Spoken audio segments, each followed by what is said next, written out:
Bismillah ar-Rahman ar-Rahim, wa sallallahu ala nabiyyil karim. Avec vous, Mohamed Ibn Hassanat. Aujourd'hui, on va étudier l'interférence lumineuse. Si on dispose de deux sources S1 et S2, deux sources lumineuses monochromatiques et ponctuelles qui émettent de la lumière, cette lumière se superpose sur cet écran-là, qui est à la distance des deux sources. On observe dans la zone d'interférence des franges brillantes intercalées par des franges sombres. Ici, on a une frange brillante, une frange sombre, une frange brillante, sombre, ainsi de suite. Donc, pour interpréter ce phénomène-là, interpréter la présence de ces franges sombres, ces franges sombres, elles sont sombres et en même temps, elles reçoivent la lumière de S1 et de S2 en même temps. Veut dire que la lumière ajoutée sur la lumière peut provoquer l'obscurité, ce qui ressemble à l'interférence des ondes sur la surface du liquide qu'on a déjà vu et qu'on a déjà vu qu'elles peuvent produire des points immobiles. Donc la lumière ici se comporte comme des ondes. Donc la lumière a une nature ondulatoire. Donc comment on interprète la présence de ces franges obscures? En considérant la lumière a une nature ondulatoire, donc il y a une onde qui parvient au point M à partir de S1 et une autre onde parvient au point M de S2. L'état du point M dépend de l'état de ces deux ondes-là. Considérons ce point sur une frange sombre. Les ondes reçues par ce point, elles sont en opposition de phase. Vous remarquez ici l'onde provenante de S1 et l'autre provenante de S2. L'une maximale, l'autre minimale, et le point est obscur. Remarquez ici les ondes, comment elles sont en opposition de phase au point M. Maintenant, on va considérer un point sur une frange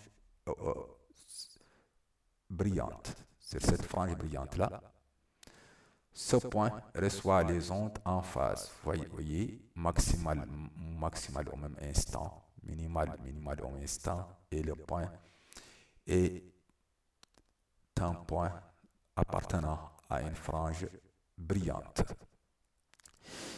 Ici, on a cette frange qui est au milieu, est une frange brillante appelée la frange centrale. La première frange brillante à droite, sa distance par rapport à la frange centrale est appelée l'interfrange I, symbolisée par I. La deuxième frange brillante, sa distance par rapport à la frange centrale I plus I, donc 2I. Donc pour les franges brillantes, leur distance par rapport à la frange centrale, c'est KI. Passons maintenant aux franges obscures. Cette frange-là, obscure, sa distance par rapport à la frange centrale, c'est I sur 2. Ça se voit que c'est I sur 2. La frange obscure suivante, sa distance par rapport à la frange centrale, c'est I plus I sur 2. La troisième frange obscure, I plus I, donc 2I plus I sur 2, donc 2I plus I sur 2. Donc pour les franges obscures, leur distance par rapport à la frange centrale, c'est K plus 1 demi I. Maintenant, on va voir les facteurs intervenant dans la variation de I là, l'interfrange. Ici, on va modifier la distance entre les deux sources S1 et S2. Augmentons cette distance. Puisque cette distance augmente, l'interfrange I diminue. Donc l'interfrange est inversement proportionnelle à la distance entre S1 et S2. Maintenant, diminuons la distance entre les franges et l'écran. La distance D, cette distance-là. 2 mètres maintenant, c'est 1,5 mètres. Puisqu'on diminue, puisque la valeur de I diminue aussi. Quand on augmente, la valeur de I augmente. Donc, I est proportionnel à la distance entre l'écran et les sources. Maintenant, on va modifier la longueur d'onde. Chaque couleur a une longueur d'onde. Modifions la longueur d'onde. Le violet, voyez I a diminué. Donc les I est proportionnel à la longueur d'onde. On augmente le bleu, le vert.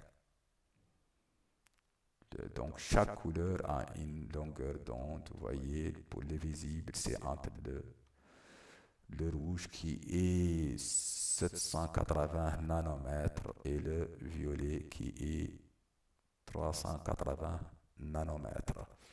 Donc, d'après ces expériences-là, on peut déduire que l'expression de I est I égale lambda D sera. Donc, pour les exercices résolus sur cette partie et l'étude théorique, vous pouvez consulter la page 140 dans mon livre Clé Physique. أستغفر الله العظيم وأتوب إليه من كل ذنب عظيم.